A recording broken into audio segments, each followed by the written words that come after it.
আমি মৌমিতা, আর চলে এসেছি একটা নতুন ব্লগ নিয়ে। হুজুগে বাঙালি কথাটা আমার কালিকদের না দেখলে কেউ জানতে পারবে না। একদিন বিকেলে সৌরভ শুধু ভাবলো যে একটু মুড়ি মাখা হলে ভালো হয়। ব্যাস, যেমন ভাবা তেমন কাজ।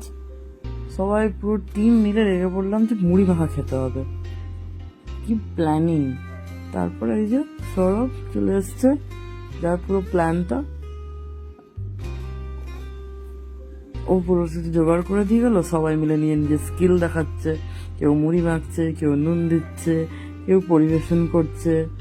সবাই কি এক্সাইটেড! মানে আমার মনে হয় সে কাজ করতে যাই না, এইগুলো হলেই আমরা বেশি মজা পাই। ব্যাস, একটু রিভিউ তো দাও। এই যে তুমি হায়দ্রাবাদে বসে মুড়ি মাখা খাচ্ছ, কেমন লাগছে তোমার? বিউটি! মুড়ি মাখাটা বিউটি!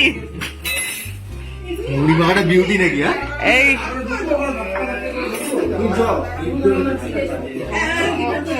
অসম অসম। হ্যাঁ, সেরা সেরা। চলুন এবার আমাদের ব্লগটা এতটাই থাক আজকের মতন। ভালো লাগলে একটু লাইক, কমেন্ট আর একটু শেয়ার করে দেবেন বন্ধুদের সাথে। Thank you for watching my videos. Bye by.